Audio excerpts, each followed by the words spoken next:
I already did this one. Oh, rise and shine, people! It's in our sights and we're set to land in approximately 1 hour. Okay. So I guess it totally just skipped the fact that this is episode 2. So apologies, but I'll try to find out what episode 2's name is. Time to get your asses to your stations. Stretching my arms above my head, I let out a loud yawn, lazily blinking the sleep from my eyes. It had taken some getting used to, sleeping on a moving craft, and I could do it with another hour or two of rest. Though rather than risk the captain's wrath, and probably Aya's too, I push myself out of bed, shivering as the cold metal floor touches my bare feet, and head to the adjoining bathroom to wash up. After my initial run-in with the crew, and the rather unfriendly welcome from the captain, I had avoided leaving my room as much as possible the past few days, content to let Ryona bring my meals and just generally fuss over my well-being. The headaches I've been having since my accident hadn't quite eased off, and the potions and balms that the medic have brought me are the only thing helping me to get any sleep. After receiving my music box that first night, I had the strangest dream. A faceless entity I had no memory of visited me in my sleep, and her voice, soft but strong, gave me a new kind of hope. Since then, nothing else had surfaced, no memories, no voices, and I had kept the contents of that dream to myself. I have no idea who the woman is lingering on the edge of my memories. Family? Friend? Or something else altogether. All I know is the sound of her voice made me feel something familiar, something safe and hopeful. I'd like to keep that feeling to myself for a little while longer. The crew has been welcoming, for the most part, but I'm still not exactly sure who I should trust, or if I should trust any of them at all. I finished washing up in the bathroom, and after deciding I can't put it off any longer, I head to the bridge. The captain had told me to stay out of his way, and I had tried my best to, but I didn't exactly love the idea of being stuck in my room while we landed the ship. After having hit my head once already this week, I really don't need a repeat. Turning one of the main corridors, silently praying I hadn't lost my way again, I almost bump into a figure coming out of one of the adjacent rooms while lost in thought. A surprised sound escapes me, and a moment later I realize that my hands are pressed against a solid wall of muscle, preventing myself from colliding with the figure entirely. I just pressed that spacebar too quick. June chuckles and takes a step back, and I drop my hands awkwardly. Good morning, Des. Sleep well? He waits for me to regain my composure before he continues heading towards the bridge, matching his step with mine. I'll be honest, not at all. I barely got a decent few hours.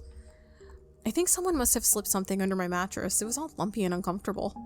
I pressed my fingers into my side, prodding over the muscles that had tightened uncomfortably during my restless sleep. June gives me a sympathetic smile. Mine's not any better, I'm afraid, else I'd have offered to trade rooms. I couldn't have taken your room, June. I'm sure you have things in there that are private. Honestly, apart from a few extra weapons, my room is just as bare as yours. Oh. Don't look like that. I'm not a fan of clutter, that's all. We walk in silence for a while, and although it's comfortable enough, I still find myself searching for something to say. So, are you used to being woken up by Aya shouting through a speaker every morning? It's a yummy. It certainly happens more often than it probably should, but I was already up. I don't sleep much. Insomnia? He slows, almost stopping completely as he gives me a thoughtful look. Something like that. His eyebrows dip, and I want to ask more, but something about his tone makes it clear that I shouldn't pry any further. So, how much do you know about Teranium? Not much, though I get the feeling it's not the most welcoming of planets. It has its ups and downs. I'll tell you a little about it if you'd like. I nod. The prospect of learning more about this place we'll be visiting too good to give up. Teranium is a desert planet. The water there comes from various oases scattered across the surface, and the oases are largely controlled by the gangs and clans there. The planet's government, the Council of Embers, is negligent, corrupt. I fear that will only become worse now that Zovak sits on the throne of Goldus. There's something dark in June's voice when he says this, some deep-seated resentment poking its head through that calm composure. I now notice the rifle that's strapped to his back, and I wonder, with a small twinge of pain, how bad this place really is. Teranium has long been known for drugs, robotics, and arenas. That's how they make their money. We're headed to Novega, the capital. It's not as savage as the smaller cities, but still things can get wild, so be on your guard. We have a friend who owns property in the busier section of the city. It's a great place for gathering intel and laying low. So that's what we're doing there, gathering intel and laying low, among other things. I'm sure you're aware of the damage to the cargo hold. We'll find the parts we need to patch it up, then scoop the area for a general overview of the situation and stiletto after the coup. Then, we'll make a decision on what to do next. Aya mentioned the crew was in some kind of mess. What did she mean by that? June makes a strange face, as if considering exactly how much he wants me to know. It wouldn't be fair to drag you into that. The less you know, the better. Fair. We enter the bridge to a buzz of activity. It's clearly all hands on deck up here. Cauldron and Aya are seated in the cockpit, the pilot flicking switches and pulling levers while the captain barks at someone through the comms he holds his hands. An awkward laugh crackles through the receiver from the other side, and I recognize the voice instantly. Pash, I gotta tell you, there's a lot of noise down here, Cap. We'll make it through the atmosphere in one piece, but I don't expect the outer cargo walls to hold up during landing. Just make sure airlock 3 and 4 are sealed. The hold is already shredded. Nothing we can do about it now. Aye aye, Captain. Rona greets us with a smile from where she's buckling herself into one of the extra chairs, and when I feel a hand on my arm, I turn back to June. One more thing before we land. Just make sure you stay with one of us at all times, okay? Wouldn't want you to lose you so soon after bringing you on board. Filling in the newbie on all the lewd and lawless activities that go on in Nos Vega. Are you, June? Damon's voice floats over to us from where he stands nearby, sheathing a pair of daggers in place on his thighs. June folds his arms over his chest, giving Damon a hard look. I'd rather not worry Des with the details so soon before landing. There's nothing to worry about as long as we keep our heads down. Damon grins, his eyes trailing over June lazily and a blade balanced between his fingers. Where's the fun in that? He just wants to fight. June rolls his eyes, unstrapping the rifle from his back and fixing it to the back of one of the chairs before he sits to strap himself in. I watch the thick green substance sloshing around the chamber just beneath the barrel of his rifle, wondering what it is. Don't listen to Damon, Des. Last time we were here, all he did was sulk around in the shadow and drink that disgusting shrimp juice they sell at the Ark. It's not shrimp, it's krill, with a little blueberry and lemon juice. Don't knock until you try it, cowboy. June makes a disgusted face, and I have to agree with the combination. Doesn't sound all that appealing. I'll pass. It's Damon's turn to roll his eyes, and as June settles into his seat, ending the conversation, he turns to me. He looks even more menacing than when we first met, though that may be because he's smiling at me in a way that leaves me unsure if he wants to stab me or seduce me. My eyes flicker over the bolting across his chest, the knives partly concealed by his coat, and the twin daggers he keeps strapped to his thighs. I wonder idly how he manages not to cut himself in all that steel, as I'm sure there's plenty more where I can't see. Want to do a strip search? What?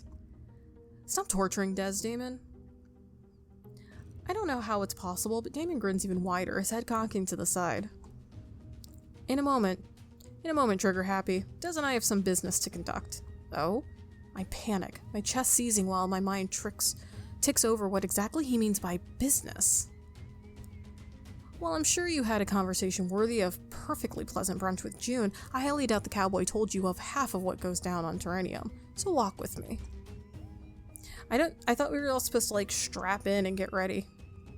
I quickly realize he's not giving me a choice, and when he saunters over to a large control screen near the cockpit, I follow suit. Damon barely spares me a glance as his fingers fly over the screen, typing and scrolling through information I couldn't begin to piece together even if I wanted to. Think of Las Vegas like a giant sandbox filled with loads of corrupted grains of sand. The kind of fun you'll find there isn't exactly legal, which means that it's the best kind. He throws me a knowing grin before his eyes snap back to the screen in front of him. Casinos, bars, arenas, strip clubs, brothels, mods, weapons, dealers. You name it, they've got it. I almost choke on air at the description of the planet, and when I part my lips to speak, no words come out. Cal wanted to leave me in a place like that?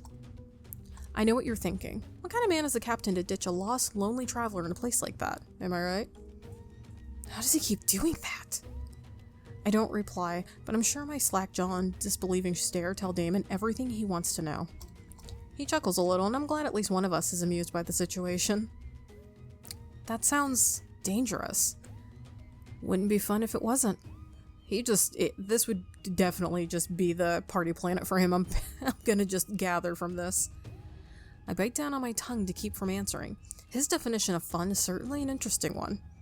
Still, the trigger happy over there is right. You shouldn't wander around there on your own, especially if you don't know the place. He glances at me, giving me a once-over from head to toe and pulling his lips into a tight, unimpressed line. Or, if you don't know how to take care of yourself.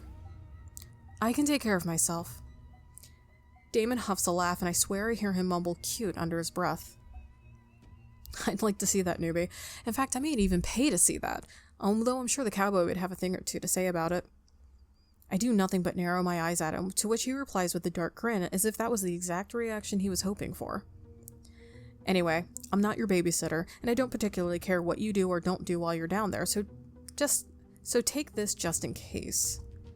He pulls a black leather sleeve sheath from the pocket of his coat and holds it towards me. On closer inspection, my god, I can't do this. I notice the glint of metal and a sturdy handle. He's giving me a dagger. Apparently, not one to wait around for a decision to be made, Damon clicks his tongue at me impatiently. Take it. You'll need it. Take it. I feel like the fact that they gave me the choice to not take it might bite me in the butt later, with like some kind of issue. I hesitate for a moment, wondering if he's going to stick it in my gut himself before I reach out and take it.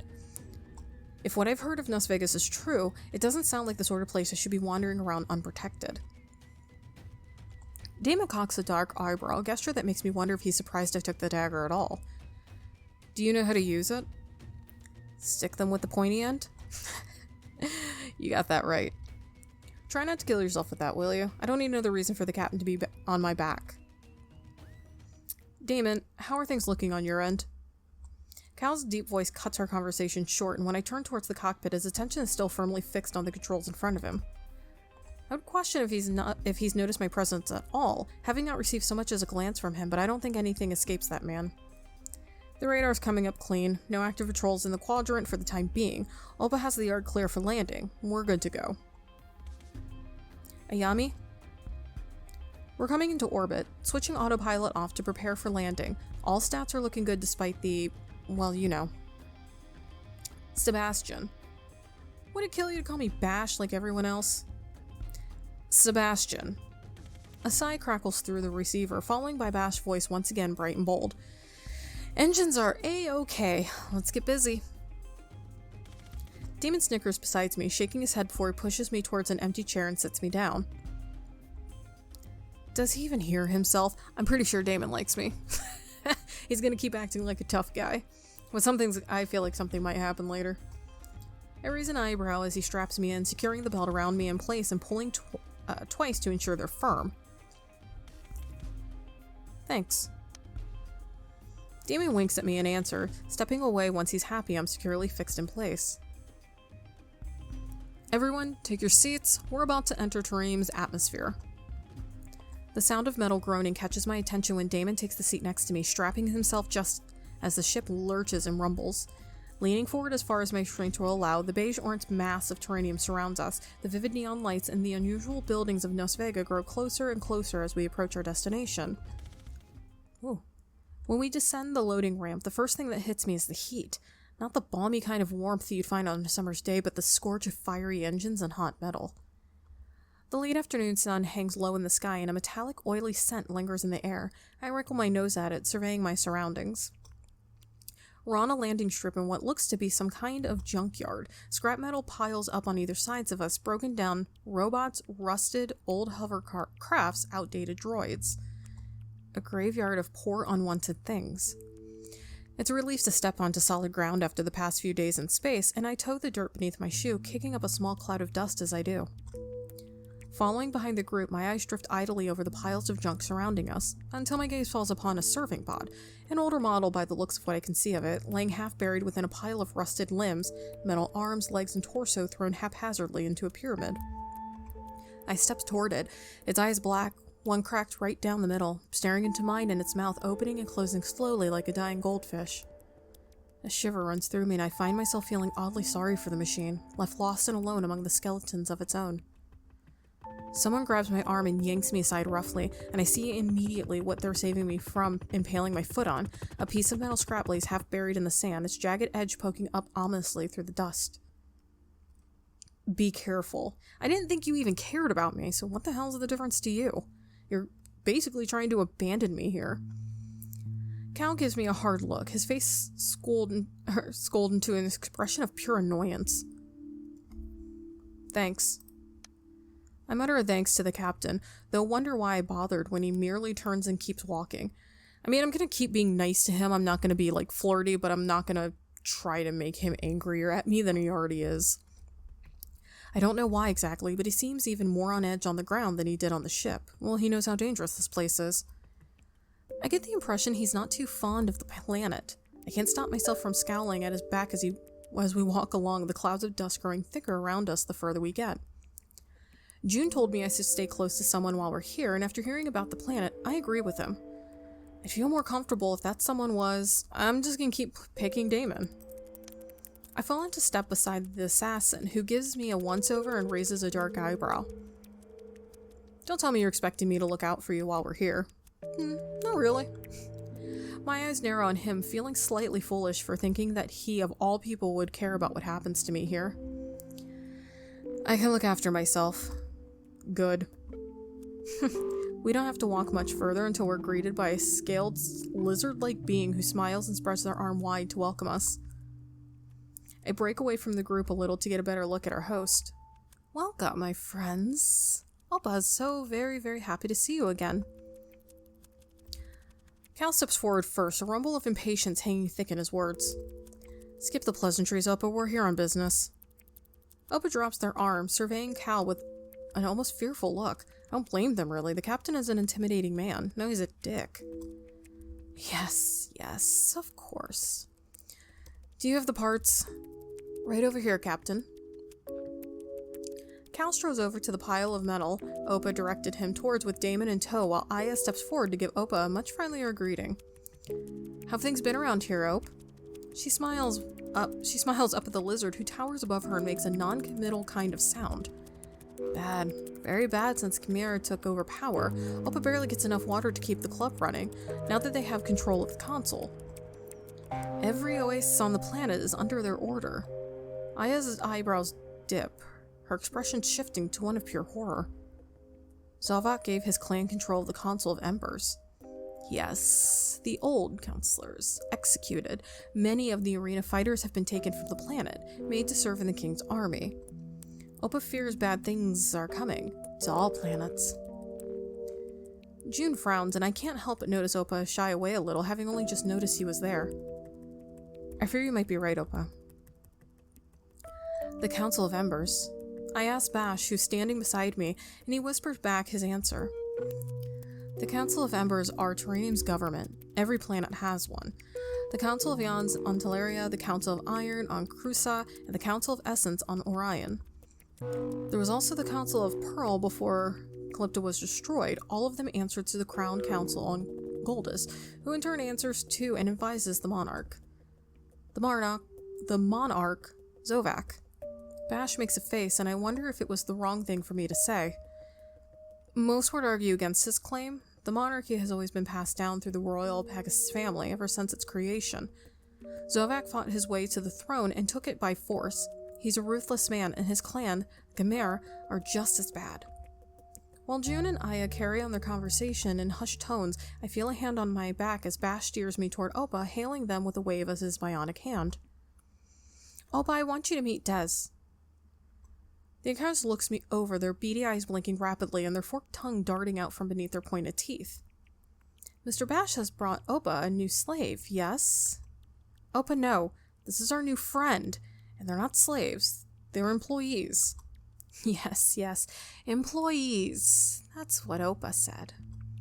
Bash shakes his head at the lizard, then leans in a little closer to whisper to me. I do not give Oppo slaves, just so we're clear. An ungraceful snort escapes me. Crystal.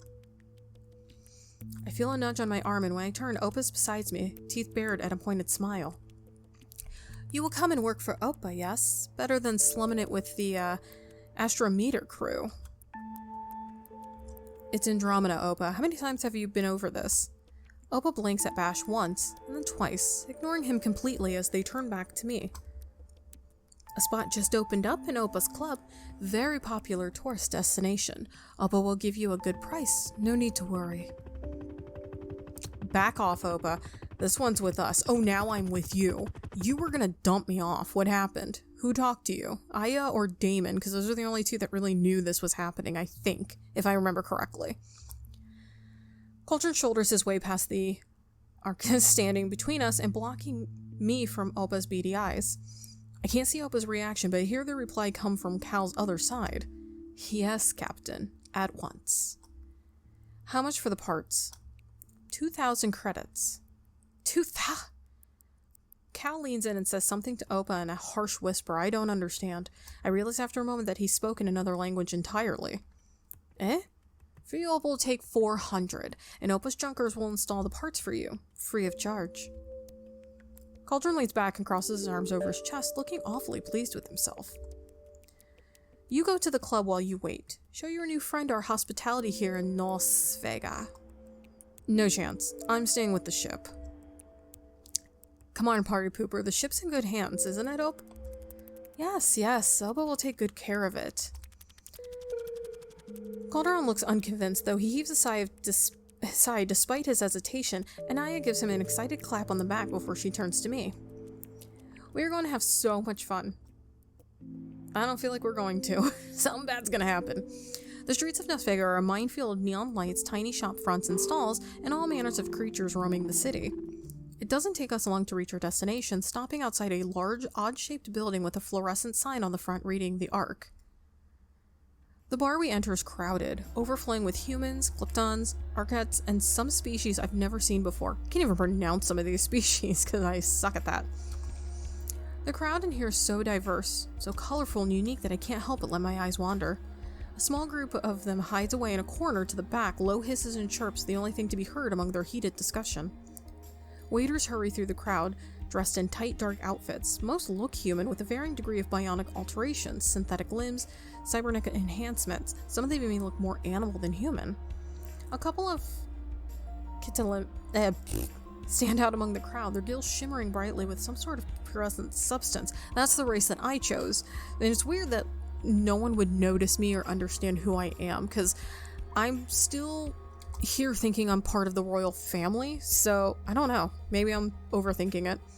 I'm not sure I can see myself sporting glitter on my gills, but it's definitely a statement look. It doesn't take long to realize there are no Talari, and I wonder why that is. This feels like the kind of place someone would come to escape, to disappear in a crowd, lose yourself for a night, or even forever. I wonder if the crew feels the same, if there are things, places, people that they too would wish to escape. The Ark is most definitely a world of its own, and I wonder how deeply it would drag me down the rabbit hole if I let it. I'm not sure how I feel about it. It's a lot to take in. The lights, the crowds, the noise. But at the same time, this could be exactly what I need after spending the last few days cooped up on the ship. I wouldn't mind exploring a little to find out more about the place. My eyes start to Damon just in time to see him heave a heavy sigh, and I'm not surprised to find he's clearly not impressed by the place. I know I shouldn't watch him as long as I have, giving him penchants for knowing exactly what I am, but I can't stop myself. His position shifts, and it's then that I notice the quirk of his lips at his attention falls upon one of the many scantily clad waitresses behind the bar. Something stirs in me, an unwanted spike of annoyance, and I force myself to swallow it down and look away. You're jealous. That's what that emotion's called. You're jealous. I'm jealous, I guess. I'm me. More than a few eyes watch as we enter, sizing up the newest patrons of the club. Most seem to know the crew, and while some are friendly, offering greetings or simply the nod of their head, others are not so much. The crew don't seem to mind the odd and friendly glares they receive, either ignoring it completely or in some cases giving it back just as rough. Don't wander too far. It's safe enough in the club, but don't leave this place on your own. Alright. Cal gives me a hard look before he heads towards the bar, and I resist the urge to roll my eyes at him. Damon grins at me knowingly, nudging past me to join the captain. I can't stop myself from watching him as he glides through the crowd as smooth as shadows. We'll meet back here in a couple of hours. Ayami flashes a smile, skipping toward a curtain near the back of the room. When she pushes it to the side, I get a glimpse of a stage so long it almost looks like a catwalk. June lets out a weary sigh from beside me before striding off to catch up to the pilot. Don't get in too much trouble. Bash grins, and I watch as he heads to a separate room off to the side of the building, Rona hot on his heels. I peek through the door a little before the curtain floats back to its place after them, catching a glimpse of felt-lined tables and plastic chips of different colors, so they're going to gamble. Deciding I'd like to learn more about the crew and my future with it, I push my way through the crowd and find myself at the bar. Here's our little stowaway. Damon grins at me, wide and wolfish, leaning sideways against the bar. What'll it be, newbie? Whatever you're having. He'll probably be that krill stuff. Damon signals the bartender, ordering our drinks, and I watch the strange purple concoction being poured in front of him. Wisp of turquoise smoke spill over the rim of the glass as he pushes it towards me, his bright eyes fixed on my face in subtle amusement. I take a sip, immediately making a face as the bitter liquid hits my tongue. I should have known better than to order the same thing as him after what June had said on the ship. Don't you two have anywhere else to go? Damn, no, I don't. Oh, I'm sorry, Commander. Are we disturbing you in your bar stool of solitude? Don't call me that. Damon grins, and immediately I know he hit Cauldron exactly where he wanted to. But it's such a good title. Cal tenses, shoulders tight as Damon turns to me. You see, our dear captain here was a commander in Orsana's guard? Orsana's guard? To my surprise, Cauldron is the one who answers. They're the law here in the system. Their base is on Goldus. Something about the way he says this intrigues me. There's a kind of loathing in his eyes, a bitter disdain. Why did you leave? Sorry, I had to check on my dog to make sure he was okay, because I just heard him cry a little. I think he's alright. He's just chewing on his bone right now, I think. I didn't have a choice. I wanted to ask more, but he doesn't seem to want to talk about it. I try a different question instead.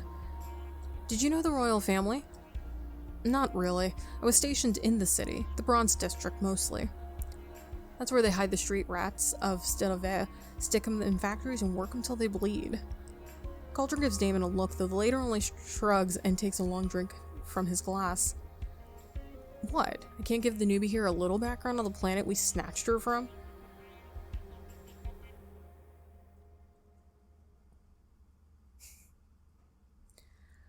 Cauldron makes an unimpressed sound, a kind of growl in the back of his throat, and Damon turns back to me, arms folded over his chest. Let's see if we can hotwire that brain of yours with a bit of info, shall we? Sylve has 3 districts. Gold, home of luxury items, jewels, high-end tech, and fashion couture. Think of all the pompous, hoity-toity assholes you've ever met, and chances are, that's where they're from.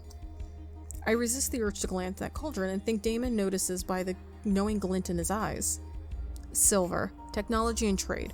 All transport to and from the capital goes through this district and is closely monitored by the guard. And bronze, factories, power plants, and steelworks. The dredges of Goldus, and where they assign only the fiercest of the guards. Damon shoots a quick look at Cauldron before whispering to me. In my opinion, I think that's where they station the soldiers they want to punish. His lips quirk, and my own follow suit. Cauldron appears to be pretending not to have heard him.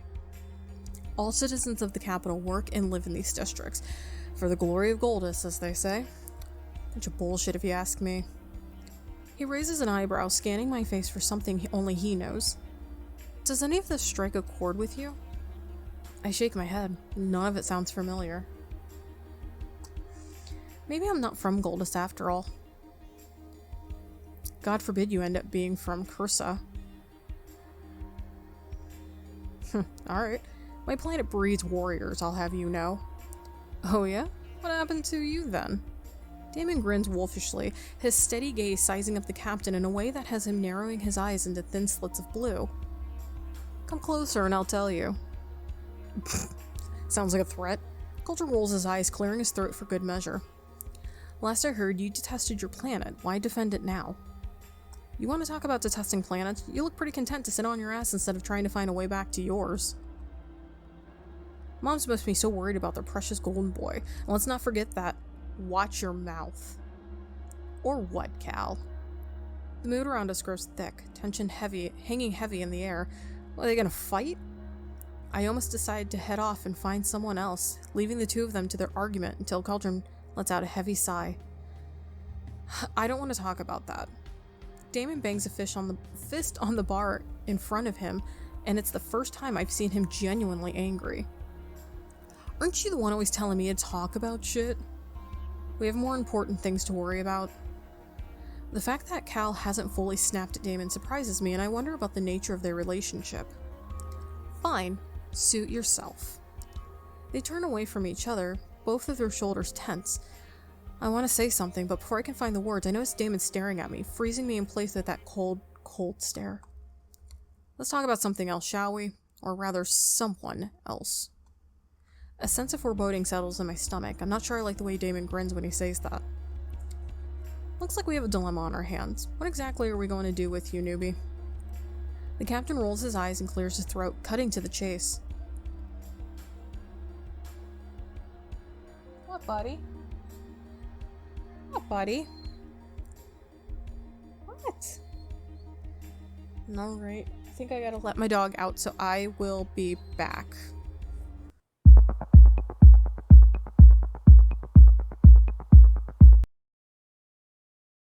What he means is, we don't do charity. You can't stay on the Andromeda Six if you're going to just be another mouth to feed. Which means you gotta work. Damon looks at me up and down, and I swallow thickly. What kind of work? That's irrelevant. You just need to choose who you'd rather answer to. I can choose anyone? No, the crew already has enough on their hands. They don't need any added burdens. I narrow my eyes at him. His choice of words is poor, but in a way I understand what he means. I don't want to be a burden. Pulling my own weight in exchange for food and accommodation sounds fair enough to me. So it's either me or Damon, stowaway. I'm the captain, he's second in command. It's only fair that the responsibility falls on one of us. Oh.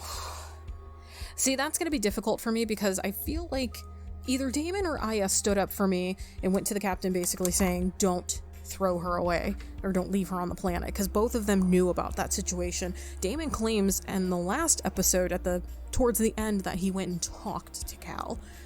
And maybe he did. And Cal doesn't like me. He hasn't liked me from the beginning. Go ahead and choose, newbie. Me or Cal?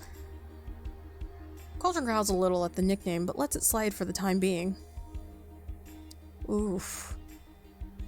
I feel like I'm pretty much in deep with Damon, and I'm interested in him because there's something about him that interests me. Kind of just said the same thing twice. He knows something. He just knows so much more than he's gonna let on. I'm gonna choose him. I'm not entirely confident with my choice, especially when I notice the way Damon is all but devouring me with his steady gaze. I just hope he doesn't make a big deal about it. In that case, I choose Damon. Your responsibility now, Damon. Don't go palming it off on the rest of the crew. Yeah, I got it. Don't get your panties in a twist, Commander. Cauldron glowers in response, looking like he'd love nothing more than to break his bottle over Damon's skull. Obviously thinking better of it, he takes one last swig of his drink, leaving the bottle on the bar before he turns and disappears into the crowd. Damon turns to me, looking nothing short of delighted that the two of us are now alone. So you can drink that or what? I take a light sip of my drink, my eyes holding his and watching the smirk on his lips tilt tighter as the second passes. He may kill me, actually. This might be a really bad idea, but Cal made it very clear he didn't want me around. At least Damon kind of treated me with some form of kindness, but these are the only two choices I had, so there you go. Deciding that if I'm going to be working for the guy, I should probably know more about him, I set off the question I believe is less likely to get me disemboweled. So, what was it like growing up on Cursa? Damon hesitates, swirling the contents of his glass as he weighs his words carefully. I wouldn't call it growing up, more like surviving. Cursa is a shithole, simple as that. Something in his tone gives me pause, and I think there's more to it than he's willing to let on. You were awfully defensive about it with Cal earlier. Why would anyone want to defend a shithole unless... Damon gives me a hard look and I stop, wondering if I'd even seen the knife before he sinks it into my gut. Luckily for me, it only takes a moment before he shrugs his shoulders, clearly deciding to play a different card. I didn't. I was trying to rattle him, that's all. I'm not sure if you've noticed, but it's a rather easy feat. I raise an eyebrow at him, unconvinced. He's a good liar, I'll give him that, but I don't believe he's as reluctant to talk about it as he thinks he is. It didn't look that way. Damon moves away from me, resting his forearms against the bar and taking in a sharp inhale, probably in an attempt to keep from murdering me where I stand. Maybe I crossed a line, though I can't say I'm sorry for it, but if he really doesn't want to talk about his home, then I'm not going to push him any further. A few moments pass and I finish my drink, preparing to walk away from the bar before a low voice stops me in my tracks. There's nothing about that godforsaken place that's worth sharing, believe me. I study Damon closely, taking in the crests of his forehead, the tightness of his jaw. Or remembering, but unfortunately it's not something you just forget. Believe me when I tell you, you're not from Cursa. There's not one single thing about you that comes close to the place I left behind. He keeps his eyes on his glass, though it's as if he's staring straight through it, lost inside the remnants of his past. It's a slum through and through. There are no schools, no guards. The Crown Council doesn't give a shit about it, being as small and distant as it is. Smack dab in the middle of Teranium and Bottlum, you can imagine the leadership. My gosh. The Council of Iron is a joke, run by the most ruthless clan leaders, fashioning themselves into politicians and constantly fighting among themselves. The planet's a haven for crime. Clans and gangs run haywire while the rest of them sit around and cower. He uses the word them, almost as though he refuses to consider himself one of the natives. That sounds rough. Damon chuckles, though there's no warmth in the sound. When he finally looks at me, his eyes are cold, as hard as flint and steel. Oh, you haven't heard the half of it. When I say it's a shithole, I mean it. It's almost impossible for those who are born there to make it out alive, free, or on their own. It's either in a body bag and handcuffs, or as a member of one of the gangs. It suddenly makes a lot more sense to me why Damon is the way he is. It can't have been easy growing up in a place like that. Was it always that bad? He stops to think, sliding his tongue over his teeth and fixing me with that hard stare. I don't think so. The land itself isn't that bad, plenty of ground for farming if anyone had the tools or the freedom to do it, but I can't say I ever cared enough to look into it. Once you make it out, you don't go back. Ever. And how did you make it out?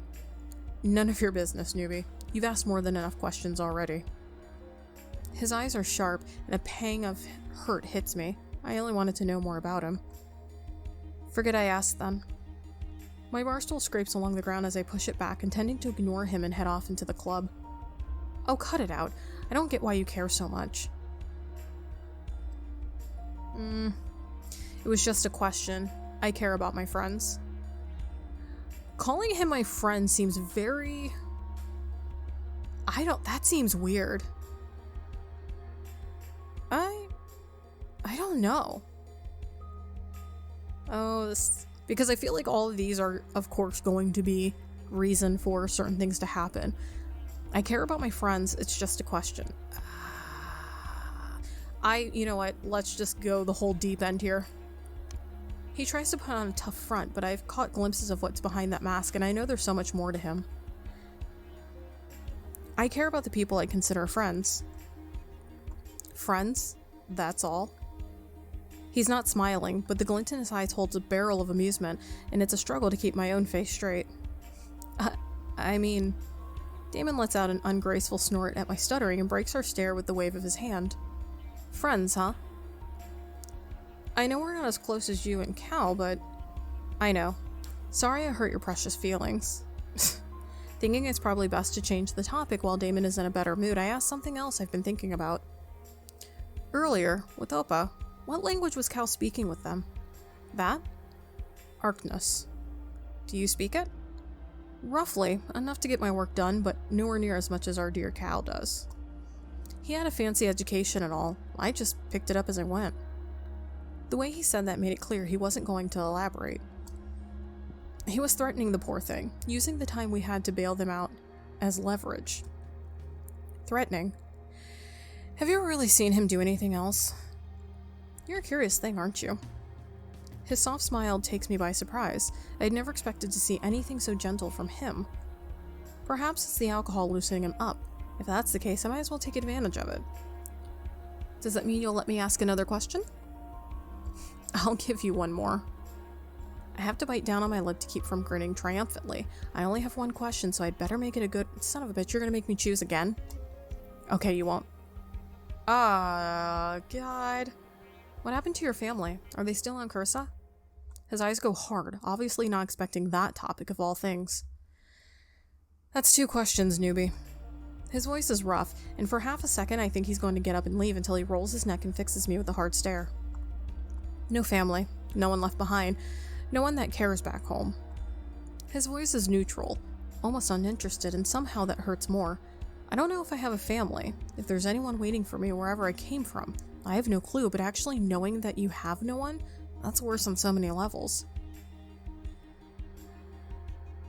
You don't have to be alone, flirt. I care, flirt. I'm sorry.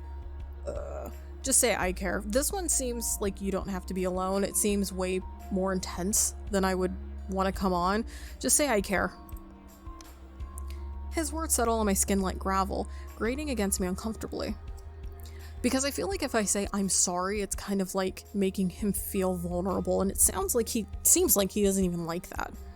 Damon may be rude and obnoxious, but something about him draws me in, and I have to admit that I care about him, perhaps more than I should. What is it now? Trying to undress me with your eyes? Wow. I was thinking actually, not about your body, but you're gross. You know, all you have to do is ask. Oh, Jesus. I just got that. I roll my eyes, resisting the savage urge to push him off his seat. That's not it, and you know it. Then why are you looking at me like that? I probably shouldn't say anything, only adding ammunition to his relentless teasing, but I can't stop now. I care, Damon. The lifted eyebrows the only sign he heard me, and my breath stutters as he looks me over, eyes narrowing into disbelieving slits of blue. I know I hardly know you, but I would care if something happened to you.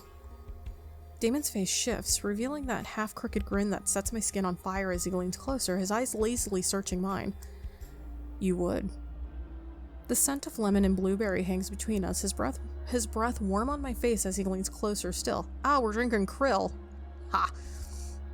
My throat tightens, chest heaving with short, sharp breaths as I try to and fail to compose myself despite his closeness. Yes? The word comes out in a breath, although it's Damon's fingers trailing on my thigh that have me frozen in place completely. You shouldn't say that unless you really mean it. I mean it. He chuckles, the sound almost sad as he pulls away abruptly and leans back on his seat. Of course you do. But that doesn't mean you should, newbie. Changing the subject to something less morose, let's talk about your future, now that I'm your boss and all. My boss? That's right, kiddo. You picked me. Now you've got to deal with the consequences. He winks at me lazily, and I give him a withering glare in return. We're a small crew in a small ship with a large bounty on our heads. We can't afford having any leeches hanging around. We have a bounty on our head? I'm not a— Wait, what? Bounty? What do you mean by a bounty? And I'm not a leech? Honestly, I've had plenty of bounties on my head, took care of them all myself, but this one is complicated. And you are a leech. You've been draining our food and water up until now without lifting a finger. It's about time you make yourself useful around the ship. I don't mind pulling my own weight, but I don't have the first clue where to start. What would you have me do? He gives a suggestive grin, his eyes going dark with what I can only imagine are the most sinful of thoughts. Leaning back, he cocks his head to one side, dragging his eyes from my toes to my lips, and at last settling them on my own with a practiced casual ease. Oh, I'd have you do many, many things. It's a struggle to keep my lips from twitching, but I'm determined to extract a serious answer from him. How about we forget the games for once? But it's so much fun playing with you.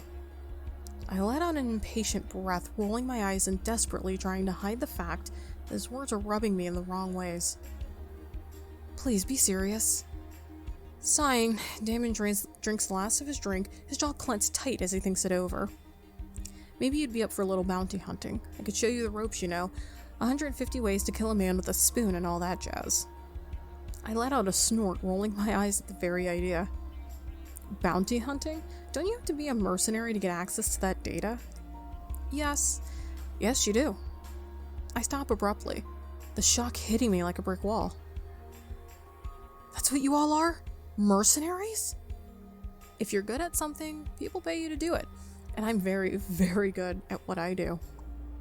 He almost purrs that last part, and I have to swat him away just to get rid of the stupid smirk on his face. You got a problem with it? There's the door. He waves a dismissive hand, and I almost wonder if he wants me to get up and walk away. All I've ever known of mercenaries has been tainted with preconceptions. Hired guns, no better than space pirates, who mercilessly know no bounds. Damon and even Cal fit the bill well enough, but when I think of the others, June and Rona especially, I can't help but wonder if they're not all that Damon is making them out to be. I don't have a problem, I'm just trying to wrap my head around it, that's all. But I can't imagine myself killing anyone with a spoon. What kind of things would you really have me do? You don't have to do anything. Yet. But aren't I supposed to... What you're supposed to do is not be a nuisance and sit here like a good little pet while I go get another drink. Damn. I glare at him, watching his back as he moves a little further down the bar to signal the bartender. Hey, pretty one. Let me buy you a drink. My attention shifts to the man who sided up beside me, far too close for comfort.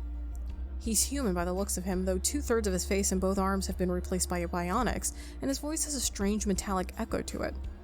His eyes focus on me, both of them glowing an eerie neon green, and it takes me a few moments to compose myself and wave a hand in front of me. No thank you. I've barely turned away when a cold metal hand grabs my arm and almost yanks me completely off my seat. I let out a yelp, surprised by the sudden heat of his breath on the side of my face. I wasn't giving you a choice. No one says no to me around here. If you wanted to invite someone else to join us, Des, you could have just asked. My heart skips a beat when Damon's arm sneaks around my waist, pulling me closer against the warmth of his body and holding me tight. I'm frozen in place, the sound of my heart pounding in my ears as I blink at Damon, dumbly, too stunned to move. What are you? Oh, I see what's happening here. You were gonna run off with this fine metallic gentleman and leave me all alone, weren't you? Damon's tone is mocking, and when his eyes fall upon the stranger in front of us, all humor drains from his face. You still have that blade I gave you earlier, yes? Why don't you just go and handle this one yourself, sweetheart? I'm not gonna stab someone. I only took it for protection. Protection from this dipshit counts. I don't think it does, Damon. And besides, the man interrupts, waving a hand in front of my face, his wide eyes terrified. Did you just call your boyfriend Damon? He's not my... She did. The color drains from what's left of his face, his mouth hanging agape for a few moments before he manages to stutter and speak again. As in Reznor. I don't go by that name anymore. The shadow that clouds Damon's face sends a shiver through me. Letting out a low whistle, the stranger backs up a few steps, his hands held in front of him protectively. I'm sorry, sir. Didn't know this one was taken. It shouldn't matter if this one was taken or not. No means no, you piece of shit. This time, I'm positive the man whimpered before mumbling another apology and scampering away. I watched until he disappeared in the crowds, out of sight, and Damon lets out a frustrated breath beside me. Dirty, no-good scumbag. Who the f does he think he is, calling me that? Don't ask him. Do not ask him because he seems pissed. Don't ask him. Thank him. Despite not being the biggest fan of how he helped, I can't deny that he did help. And it doesn't seem like he practically wants to talk about that either. Thanks for the help. You didn't give me much of a choice when you decided to hang out with the sleaziest creature on this planet. Oh, right. I remember why I walked out on him now. It's really as if I never did tell you not to wander out on your own. Anyway, you should know better than to talk to strangers here. I didn't think that you cared. That was before you became my bloody responsibility. Have I thanked you for that yet? Besides, thank you so much. If you can't already tell, I'm thrilled. I give him a withering glare, though thoroughly unimpressed with his sarcasm. Just don't go picking up any more strangers in bars and we'll be just peachy. A warmth spreads in me, flushing up my neck and over my cheeks. He may be a jerk most of the time, but he did care enough to save me from that creep. I know a simple thank you would suffice, but something in me can't stop myself from pushing his buttons just a little harder. Why, are you jealous? Damon stops pacing, turning on me with a look so intimidating I don't understand if it's meant to frighten or fluster me. Why? Do you want me to be? Do you want me to be with you? Or wait, do you want me to want you to be? I don't know why my brain can't comprehend what I just said. The bark of laughter that escapes him is so surprising that I wonder how many drinks he had to loosen him up so much. Sorry, Des, I don't get jealous. You, out of all people. Oh, you'd be surprised. He's messing with me, I can tell, but two can play this game. I tap a finger against my bottom lip in thought, sliding closer as if studying him thoughtfully. Makes sense, given how eager you were to share with him. Damon takes a step closer to me, closing the gap, the space between us charged with electricity. I don't share, Des, and if you ever get a taste, neither will you. Heat blooms in my chest, rushing up my neck, and it's difficult to gather a coherent thought. Damon laughs, cold air rushing to fill the space between us when he steps away and runs a hand through his dark hair. But for what it's worth, if I didn't let Cal kick you off the ship, why would I let anything happen to you now? I figured you were the one. So you wanted me on this ship. I don't know if it was out of absolute kindness or if you actually want something with me. It'd be kind of interesting if the twist was he actually knows who I am, he's just not letting on. My mouth opens and closes stupidly. Was that really him? I had no idea, he never said anything. His gaze flickers over my face and it's softer somehow, as if he knows this would be enough to surprise me. I didn't know it was you. Thank you, Damon. I can't be sure, but beneath the dim overhead lights, I swear his cheeks flush in a way I never expected to see. Excuse me. Don't mention it. Seriously, don't tell anyone it was me. I'm going to take a walk around. It's getting a little, warm around here. Yeah, your cheeks are a little red, buddy. Don't get into any trouble without me. I'm not going to be your knight in shining armor every time you need rescuing. I think you're more of a thief than a knight. Have I managed to steal your heart yet? No, you have not. I must be a pretty poor thief then. I don't know if you're calling me easy or this whole thing difficult. I feel offended and cared for all at the same time. I shake my head at him, though I can't stop the stupid grin that threatens to spread across my face. You're terrible. Can't argue with that. See you around, Des. Oh shit, I'm alone.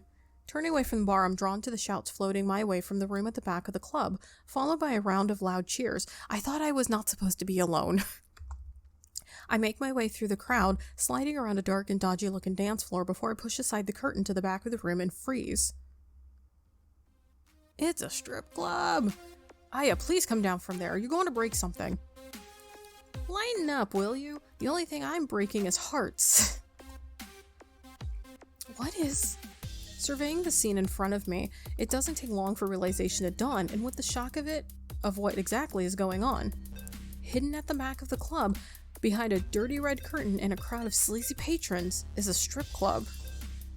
I would say that I'm surprised, but after meeting Oppo earlier, I'm really not. Oh, he probably wanted me to be a stripper. Are they in balls? Like, it looks like hamster balls that they're in. I joined June beside the stage, distracting him from trying to coax Aya down from it for the mere moment when I crossed my arms over my chest and gave him a pointed look. What's going on? I would say it looks like you have the situation under control, June, but you really don't. June dragged his hand over his face in defeat, letting out a low chuckle. Thank you for that, Captain Obvious. Oh yeah, make it rain, Poppy. Love it. Sighing, June nods towards the stage. As I'm sure you can tell, I, likes dancing. When I turn to the stage, it all starts to make sense. The one getting all these cheers from the crowd is Yami. At least she's not naked. God, that kind of scared me for a hot sec. It's so much fun. Grandpa June down there is trying to kill my vibe. Aya laughs and hooks an ankle around the pole, spinning around so many times I feel dizzy just watching her. I'm not trying to kill your vibe, I'm just worried about you. June rolls his eyes, exacerbated, his voice almost lost among the noise surrounding us. Chillax, Daddy. How about you loosen up before you end up with a stick up your ass the size of the captain's? Their eyes lock onto each other, unflinching, interrupted only when Aya twirls around the pole, her face appearing a mere moment later to continue the glare match. I wring my hands in front of me awkwardly, thinking it's probably a good time to intervene and defuse the situation. I shouldn't get involved. This seems far above what I'm going or wanting to deal with. Oh, I don't want to agree or disagree with anybody. Oh, crap. Oh, no. Oh, no. Aya's right. June, Aya's right. Haha, told you. And here I thought you were a sane person, Des. She is. Now get lost, Grandpa. Promise I won't get in as much trouble. If Cal asks, we're sitting quietly in the back and behaving ourselves, got it? June throws his hands up in exacerbation, grumbling to himself as he turns and walks towards an empty seat in the back. Huh, though no one said a little trouble wouldn't hurt, eh, Des? You're crazy, you know that, right? Yeah, but you like me that way. Says who? Says you.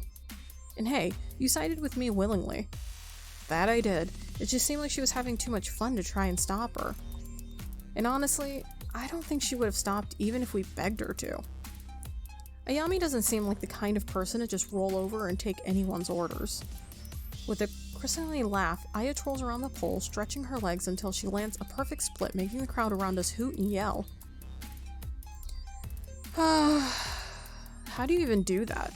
I really don't want to flirt with everybody. I seem like right now I kind of have my sights on Damon and it could blow up in my face, but why flirt with everybody? I'm not trying to be that person. How do you even do that? How is that even possible?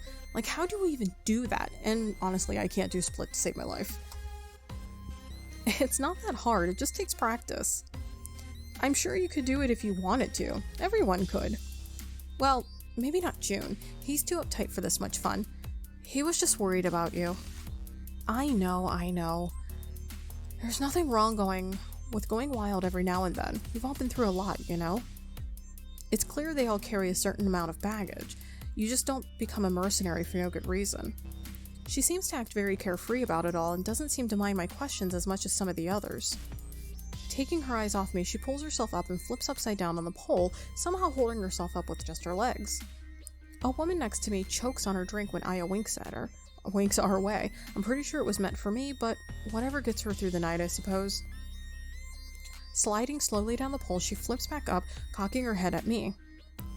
What could possibly be going through your mind to make your brain tick so damn loud, even in this crowded room? How did you end up on Andromeda 6? You seem like too much of a free spirit to be tied down to a crew. What made you join them? That's a good question, isn't it? Aya chuckles at my question and slows down her dancing, eyes drifting into the distance. You don't have to tell me, of course. Oh, I know. It's just been a while since anyone's asked. The crew never did? Some of them know, but it's like all of us have a shitty past of some sort, so it just... Shrugging, she cocks her head at me, an unreadable expression on her face. There's not much to tell, really, but how well do you know...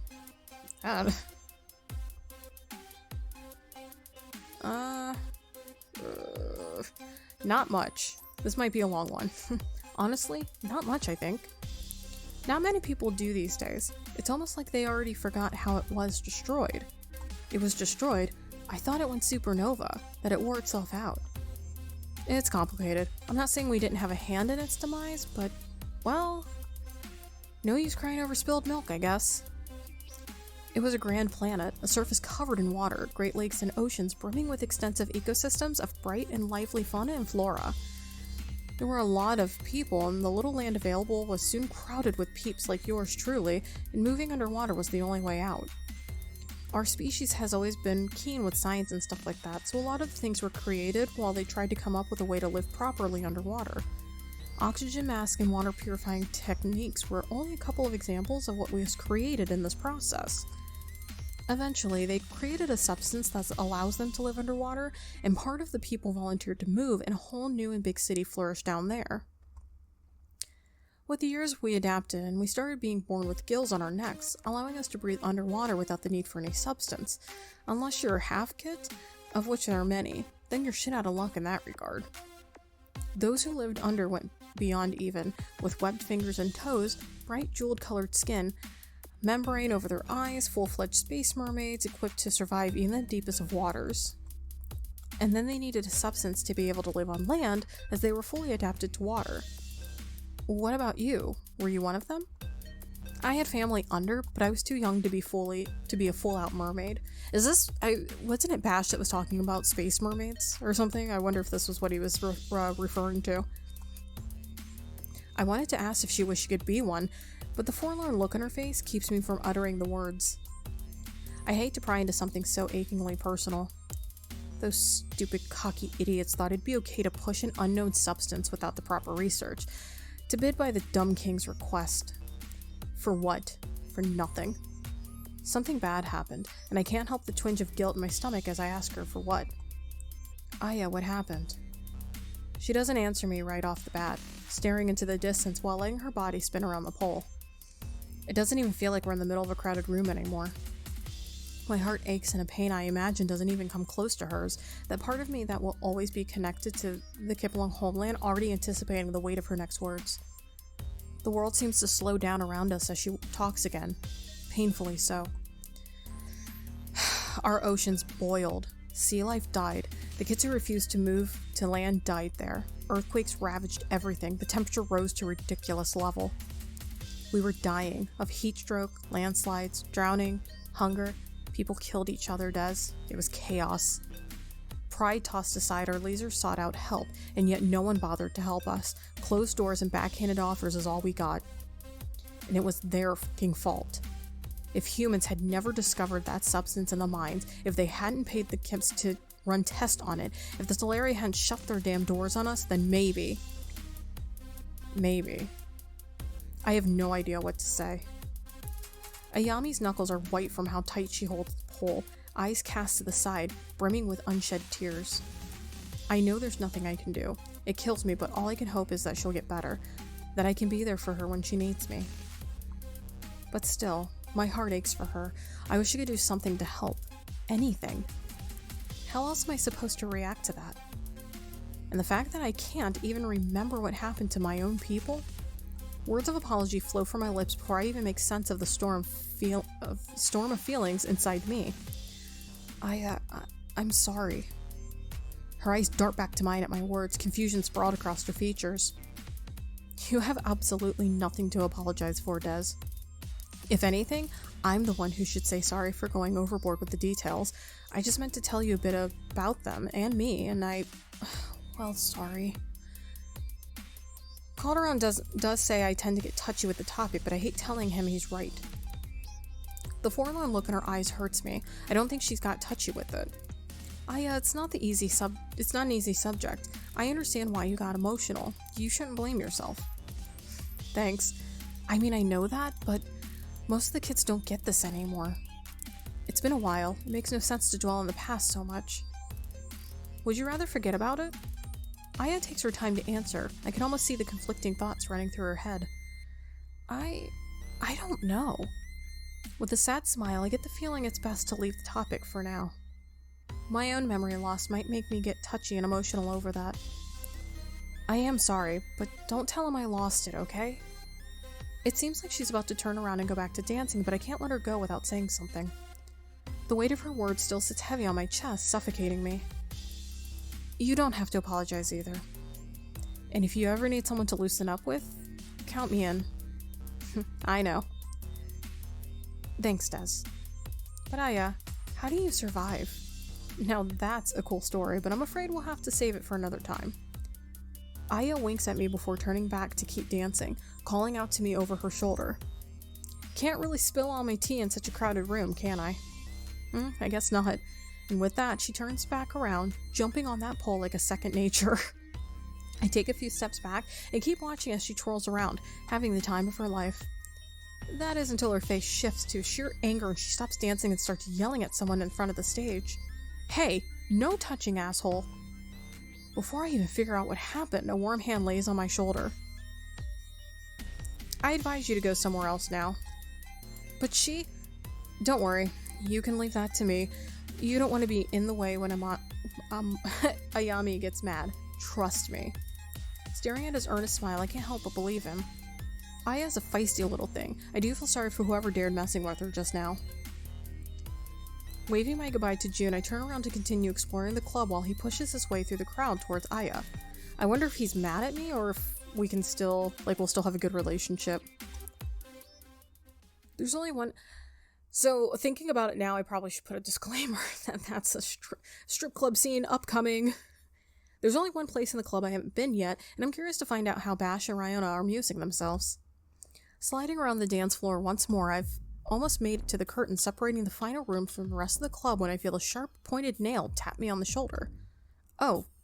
When I turn, it's to find Oppa, looking nothing short of delighted that they found me. They offer a strange half-bow and greeting. Miss Des, how do you enjoy Oppa's club? It is the finest in Las Vegas, yes? Oppa blinks at me a couple of times, leaning forward while they wait for an answer. Oh, it's great, Oppa. I've never seen anything like it. Oppa smiles, apparently happy with the answer as they clasp their hands in front of them and peer at me through wide yellow eyes. Oppius is curious how you met Mr. Bash and the astrologer crew. Tell Oppa the story, yes? Oh, well, I... Lie. Tell the truth. Ooh, that could be bad. I don't want to tell him the truth, but I don't want to lie because it's gonna come out. I don't know what to do.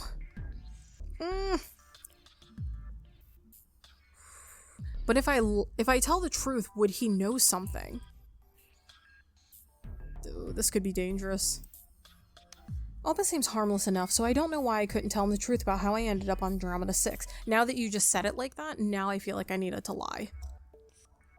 I was in Stilteve during the coup. I don't remember much, but I was injured and the crew rescued me and brought me aboard. Fortunate that the crew was there, yes? I stopped for a moment, realizing that I've barely taken a moment to appreciate how truly lucky I was that day. Yeah, I owe them my life. Oppa owes them our life too. Many lives, in fact. You come and work in Oppa's club, yes? No need to go back to nasty Goldust now. Oppa, no, for the last time, I'm not working for you. Oppa gives me a sheepish grin, and I shake my head at them, my lips quirking slightly at the corners. Miss Des met the crew in Stilteve, yes? Yes, that's right. Oppa hears rumors from the royal city. The king and his family murdered. I swallow thickly. It's a dreadful ordeal, no matter how hated the old king was. 15 lives, an entire family, gone. But one body they cannot find. The youngest princess. It's as if she just disappeared, yes?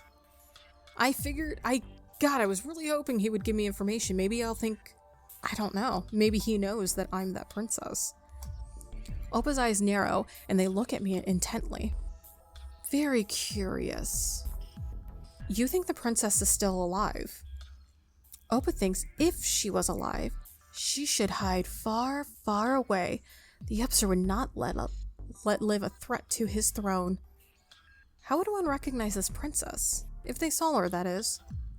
Oppa does not know. The youngest royal children were hidden. Always hidden. Not important to be seen, not important at all. Oppa looks me over, and for a moment I think the conversation is over until suddenly they speak again. Oppa's happy Miss Des is here. Miss Des is safe in Oppa's home. Oppa smiles at me, and although the pointed teeth give them a rather sinister look, I get the impression they mean what they say. Thank you, Oppa. With another half bow, Oppa ambles off into the crowd, and after watching them until they disappear, I continue on my way. Heading towards the room off to the side of the club, when I push the curtain aside, I spot Bash not far away, seated around a half-moon covered table in crimson felt. Yep, they're gambling. Figured. 3 other patrons were seated at the same table, a small creature with a bored look on his face and a beautiful couple who looked far too finely dressed for a place like this. Dealing a set of cards in front of each seat is a woman who, curiously, I notice has 4 arms. As I step closer to the table, I realize that while her upper arms look natural enough, the bottom are completely robotic, much like Bash and his sister with dealing the cards at lightning speed. Last chance to place your bets, ladies and gentlemen. Bash pushes a stack of chips further onto the table, and as I step up behind him, I finally notice Rona at his side. It would be an understatement to say that the look on her face at the sight of his bet is one of pure horror. Sebastian, that amount of money would be enough to feed the entire crew for a month. What are you thinking? Bash sits back in his seat, arms folded casually over his chest and a lopsided grin on his lips. I know what I'm doing, This is how they draw you in, you know. You get a few wins and the next thing you know it's completely gone over your head and you end up losing everything. Next thing you'll be betting the ship itself. Bash snorts at our accusations and Rana looks less than impressed by the reaction. And risk the unholy wrath of our dear old captain? Not likely. I watch their argument, if that's what it could be called, with mild amusement. It ends when Rona crosses her arms over her chest, turning slightly away from Bash, and purses her lips into what I can only describe as a pout. Forgetting the angry artillery for a moment, Bash leans closer to me, his voice an excited whisper. It's kind of weird because, Aya had mentioned something about the Talari and Rona's Talari, so like, do they actually get along, or does Aya have, like, some kind of thing against her? The rules are simple, my friend. If the card shows 3 crowns, you get another draw. The hourglass represents 12. That's a high card. And this one here, I stare at him, utterly perplexed, and his voice fades away into nothing. What exactly about any of that is simple? Bash studies me for a moment before giving a casual shrug of his shoulders and clearing his throat intently. Just watch what I do. You'll pick it up soon enough. I'm not gambling. I can't gamble. Rona and I share a look, but the deep grooves forming on her forehead, I'd say she's less than pleased about the situation. Can't we find something else to do? Rona gives me an appreciative smile, one that I return while Bash lets out an unhappy groan. Oh, come on, Des. Don't be such a spoil sport. I'm just trying to show you the finer things Teranium has to offer. The dealer flips another card and Bash's lips quirk further. It bears the image of a goblet. You've got this in the bag, Des. I hope you're ready to win some serious credits. So if I would have agreed with him, I'm sure he would have made me pick or choose or bet. I'm glad I don't have to. Practically shaking with excitement, Bash drums his fingers on the table, unblinking as his gaze follows the dealer's swift movements. The dealer flips the final card, 4 feather quills. My eyes dart to his face, expecting to find a triumphant smile, but instead I'm met with a look of pure you lost. I love her face. That was supposed to be 2 crossed swords. This young lady is the winner. The dealer gestures to the small creature at the end of the table and slides a considerable amount of chips over to her, which she chirps happily at. Now look what you've done. I told you. Bash places a hand on her arm to calm her before she can finish her sentence, and she stops abruptly. Relax. Enjoy yourself a little. We have enough trouble to deal with later. It's just a bit of fun, yeah? Let me buy you a drink. I look at Rona, who seems anything but relaxed. In fact, she's been looking quite on edge ever since we landed. She leans in to whisper something to Bash, and I only catch her words over the buzz surrounding us. Don't forget what happened to the last time I was on this planet. Bash fixes his eyes on Rona, both bionic and real. I'd never forget. He smiles at her for a moment, and I swear his face is softer somehow. It suddenly occurs to me how close the two of them seem, and I wonder if there's more to the relationship than meets the eye. My eyes meet Rona's again, and I offer a half-hearted shrug. Does this happen often? From the look on her face, I already know the answer to my question, but I ask anyway. Do things like this happen a lot? Rona laughs at the question while Bash shifts uncomfortably on his seat. More than you'd expect. Hey, don't go around bad-mouthing me like this. Hard to believe you disagree when you're laughing as well. Bash struggles to keep a straight face, but we all manage to calm ourselves eventually. Next time we'll take the jackpot, you'll see. From now, though, we'd better just clear out for a while. The dealer throws us an impatient look and Bash ushers Rona and I away from the table. All I can say is it serves you right for gambling again. You know that nothing good ever comes of it. That's not true. Remember the time I won that bracelet in a game of cards? That thing was breathtaking. Rona folds her arms over her chest, giving Bash a pointed look. And what happened to that bracelet? I lost it in a bet? Okay, I see your point. Rona gives him a pointed look before letting out a long, tired sigh. You two do what you want. I'm gonna go and find somewhere a little quieter to wait this all out. Okay, I'm going to keep an eye on the table. Jump back in when things are picking up again.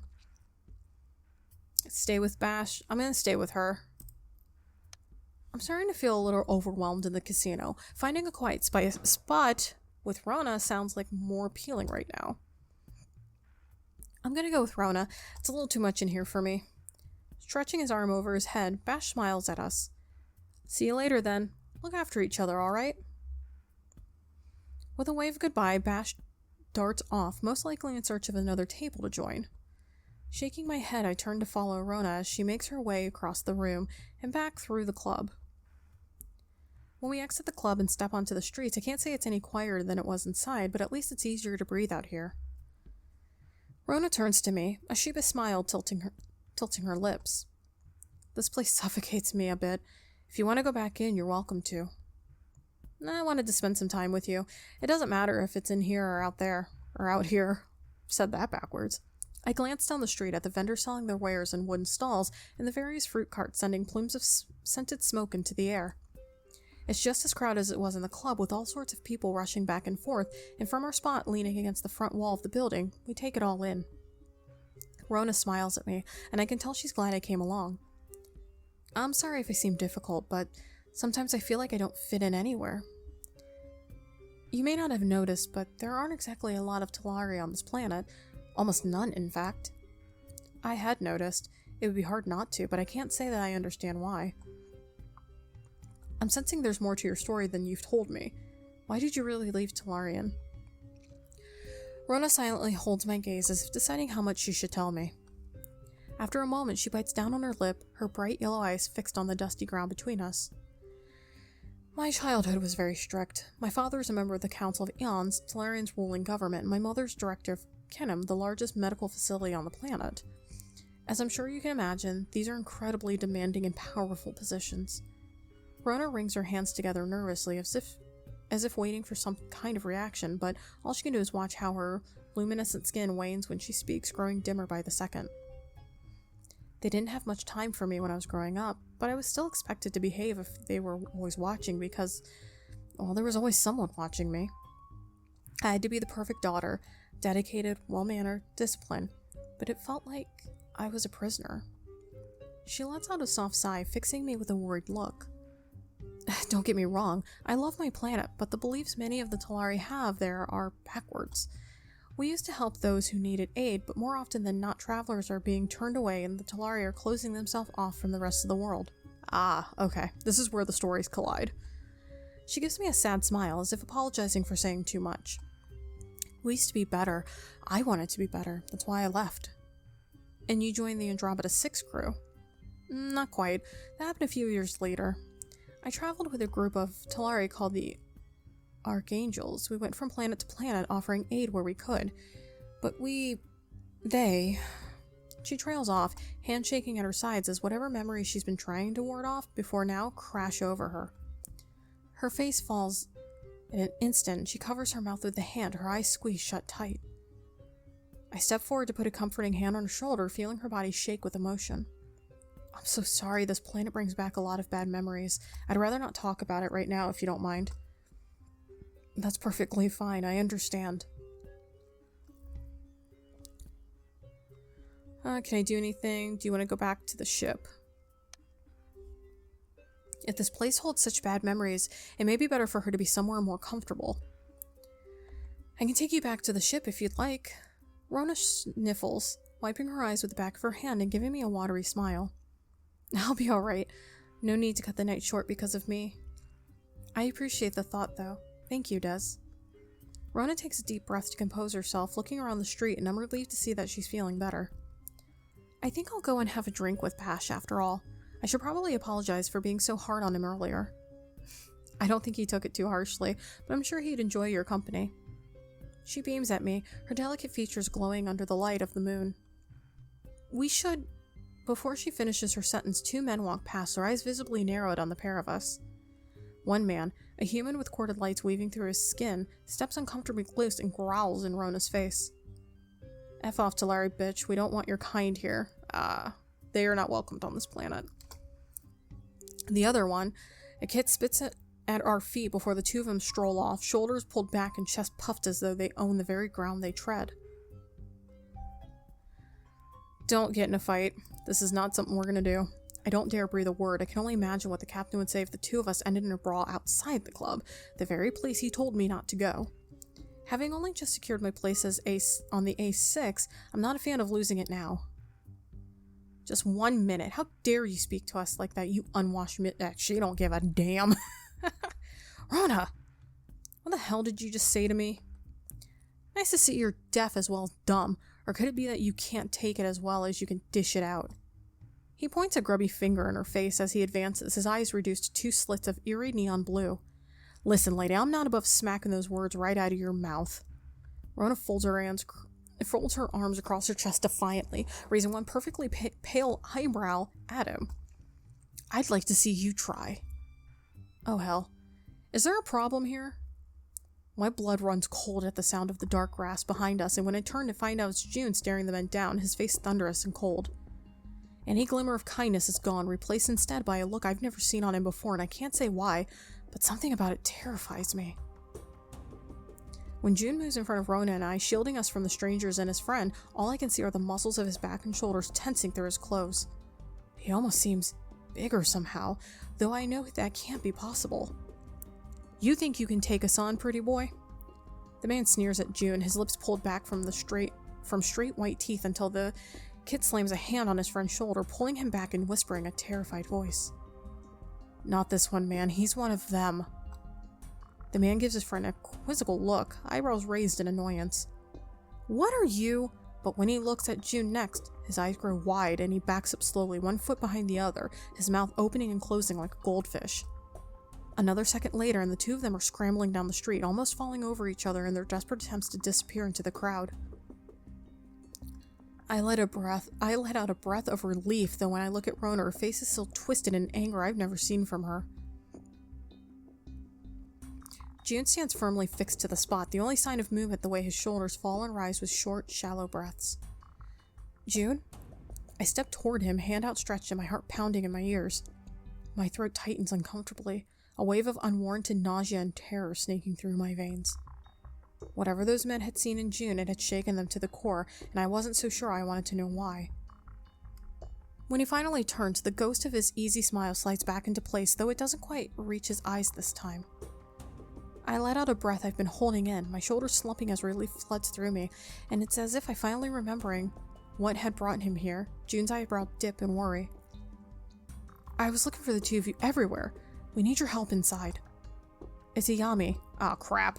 Rona throws him an alarmed look before hurrying back into the club, but before I can do the same, June stops me with a hand on my arm. Are you okay, Des? I nod, pushing down whatever curiosity is gnawing at me to discover what had those two men terrified of him. I'm fine, don't worry about me, June. I smile, trying to assure him that I really am okay, and when we finally relent with a nod of his head, we went back into the club together. June leads us to a small storage room off the side of the bar, and we rush inside to find Aya seated with a stack of boxes, her arms held protectively against her stomach. She attempts to smile, but it doesn't last long until she's groaning in pain and cursing under her breath. You got into a bar fight. Rona lets out a small sound and rushes to her side. What have you done to yourself now? It wasn't my fault. Some asshole was trying to grab me, so I decked him. I swear I heard Rona mumble, not again, under her breath, but over the music pumping throughout the club, I can't be sure. Can you help her, Rai? I'll go and round up the others. Yes, we'll be fine. Des can help me with this. June leaves the room, shutting the door behind him as he goes, and I step next to Rona, waiting for instructions. Aya, what have I told you about getting into bar fights? That I should do it only if I know I'm going to win? Rona gives her a withering glare, and Aya lets out a guilty bubble of laughter. Oh, don't worry, it wasn't much of a fight. What happened? Nothing much, really. Something clearly did. Aya cocks her head to the side and a little, making a face while she mulls over exactly how much to tell us. Let's just say it generally is never a good idea to punch someone who has a bionic face. Oh, yeah, no kidding. Aya, what were you thinking?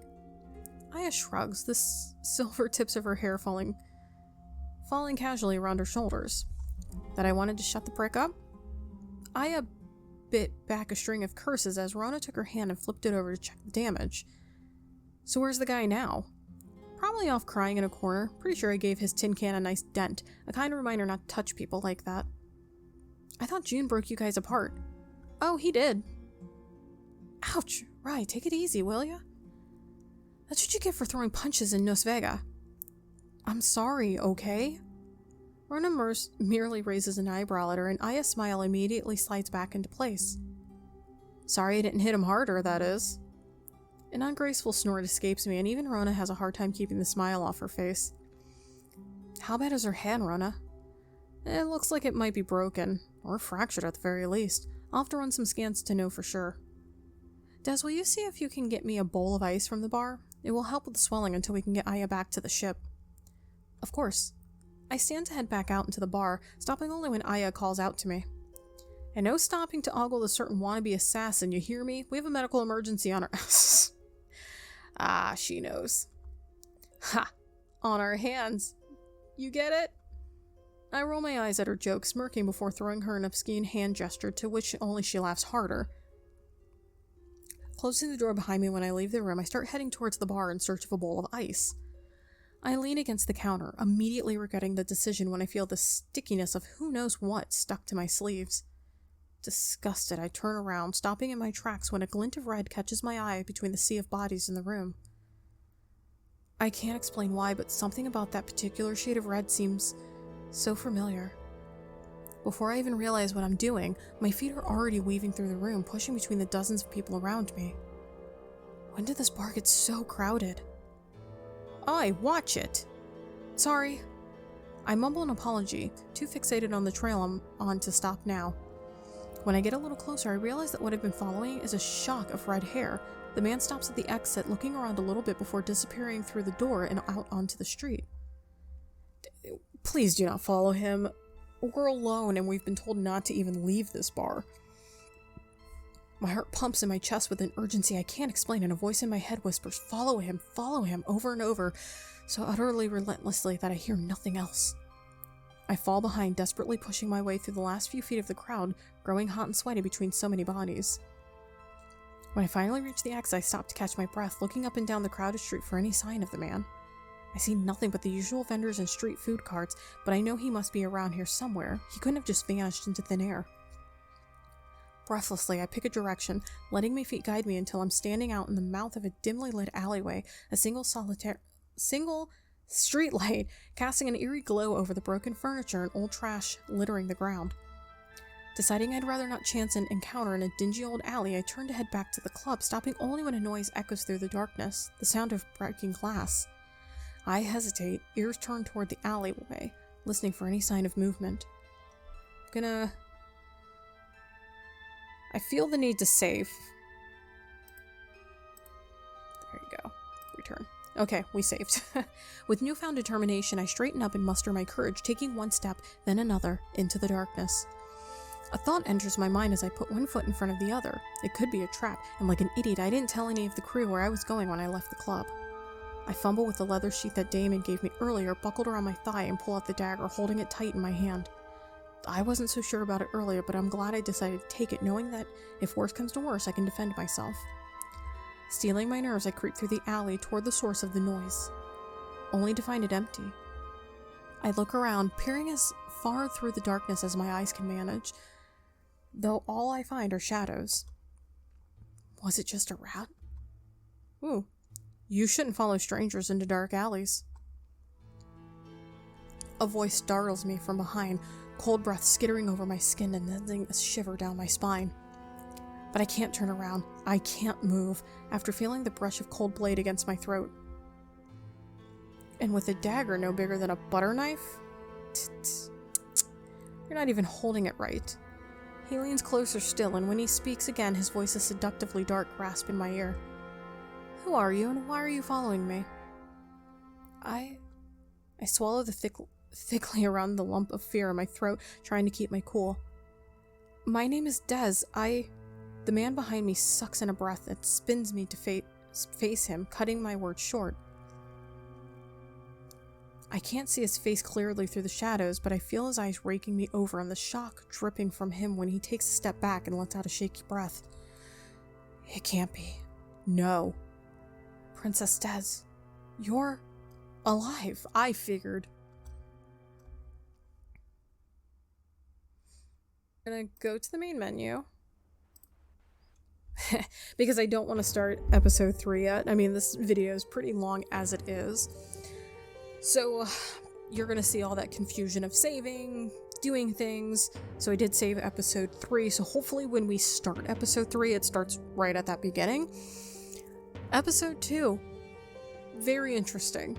I love it. So now, Damon is my boss. I've kind of got a little bit of story from everybody. I'm hoping I didn't make enemies yet. And this red hair guy, this guy, knows exactly who I am, but now it's going to become, is he someone I can trust, someone that's looking out for my safety, or is he someone that's looking to finish me off, because it's known throughout the galaxy at this point that there was one body missing, and he knows who I am. So it's, I don't know, I really am getting like drawn into this very deeply. I really love the story so far.